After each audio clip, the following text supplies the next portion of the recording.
Assalamualaikum warahmatullahi wabarakatuh. Kami dari kelompok yang akan mempresentasikan materi tentang enzim yang beranggotakan dua orang, yaitu Evita Amalia dan saya sendiri, Riki Rianto. Pokok bahasan yang akan kami bawakan pada materi ini yaitu yang pertama adalah pengenalan mengenai enzim, yang kedua sifat dan cara kerja enzim, yang ketiga klasifikasi enzim, yang keempat yang mempengaruhi enzim. Pengenalan enzim. Jadi, setiap sel hidup itu memerlukan energi untuk kelangsungan hidupnya. Energi ini diperoleh dari serangkaian reaksi katabolisme dari suatu nutrisi yang utamanya adalah glukosa. Nah, energi yang telah dihasilkan akan digunakan untuk melakukan seluruh proses fisiologi dan biokimia dalam sistem tubuh melalui berbagai reaksi. Seluruh proses dan reaksi ini memerlukan katalisator yang disebut dengan enzim.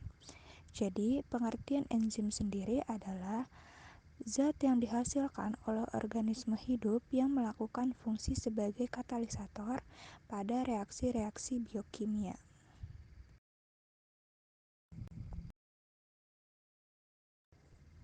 Masih dengan pengertian dari enzim, jadi enzim itu dapat berupa untayan polipeptida atau protein tunggal atau berupa protein yang mengikat unsur atau gugus tertentunya.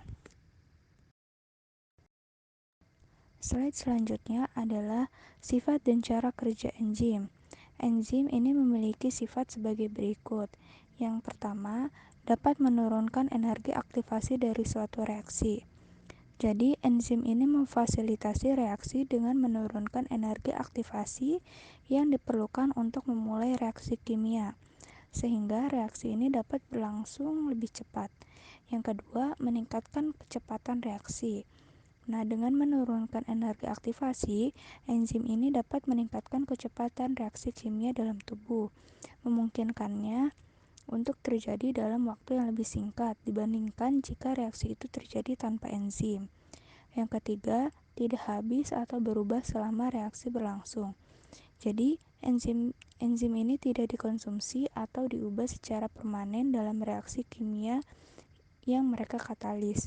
Jadi ini mereka dapat digunakan berulang kali dalam reaksi yang sama atau reaksi lainnya. Kemudian, cara kerja enzim ini dengan mengikat reaktan, kemudian terjadi aktivasi reaksi yang menghasilkan suatu produk dengan energi yang lebih rendah dan mempercepat laju reaksi.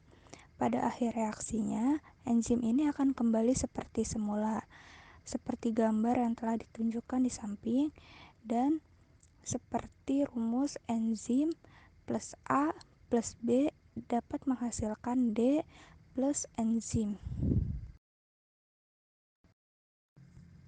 Kemudian, teori mengenai cara kerja enzim itu ada dua, yaitu yang pertama, teori lock and key.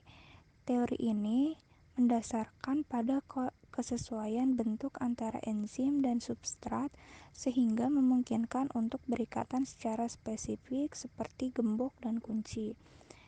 Jadi teori ini mengatakan bahwa interaksi antara enzim dan substratnya ini bersifat sangat spesifik, di mana hanya substrat dengan bentuk yang tepat atau yang sama dapat berikatan dengan enzim. Kemudian, teori yang kedua adalah teori penyesuaian atau induced fit theory. Jadi, teori ini yang mendasarkan bahwa struktur enzim pada binding site-nya adalah lentur dan secara spesifik mampu menyesuaikan dengan struktur substrat yang tepat.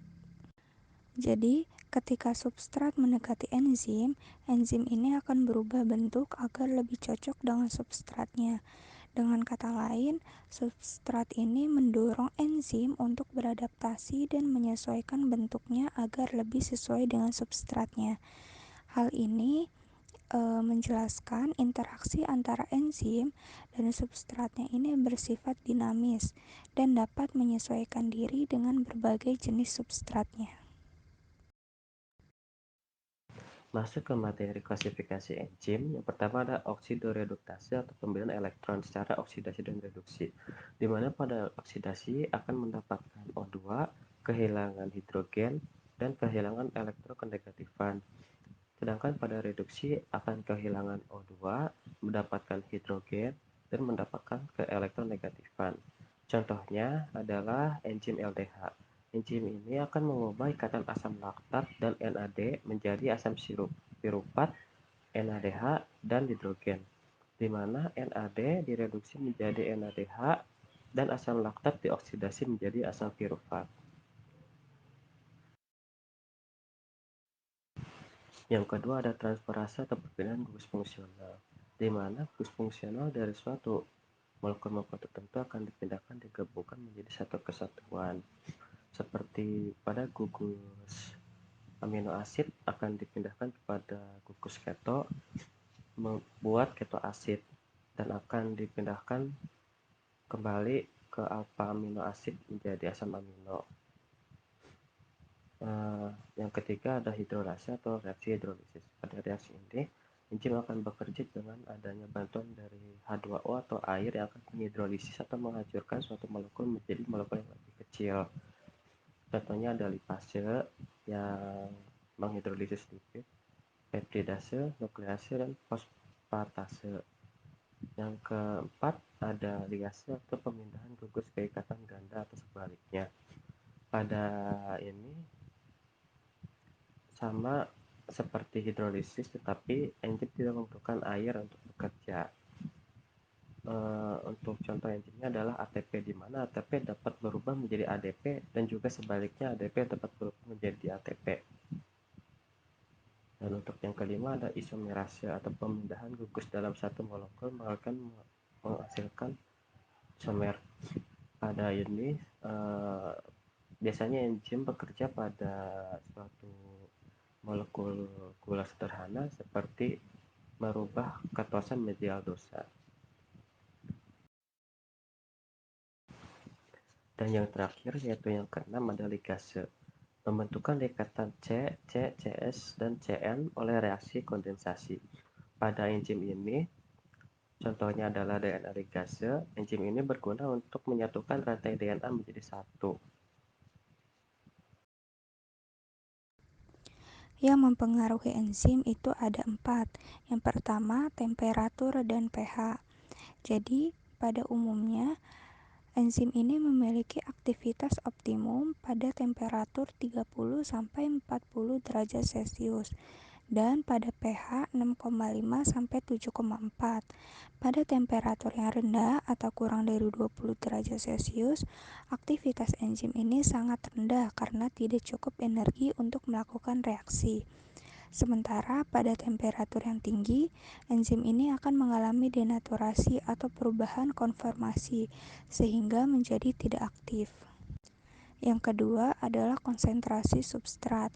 Jadi semakin tinggi konsentrasi substratnya, maka kecepatan reaksi yang dipakai enzimnya akan semakin tinggi juga. Dan yang ketiga itu aktivator. Aktivator ini dapat memudahkan enzim dan substrat untuk terikat satu sama lain dan bekerja dengan baik, serta mempercepat kerja enzim. Yang keempat ada inhibitor. Inhibitor ini menghambat ikatan enzim dengan substratnya. Inhibitor itu ada dua, inhibitor kompetitif dan inhibitor non-kompetitif. Pengertian dari inhibitor kompetitif ini adalah inhibitor yang bersaing dengan substrat untuk berikatan dengan situs aktif enzimnya. Jadi mereka mengikat ke situs aktif enzim untuk menghalangi substrat masuk. Sedangkan inhibitor non-kompetitif adalah jenis ini tidak bersaing dengan substrat untuk berikatan dengan situs aktif enzim.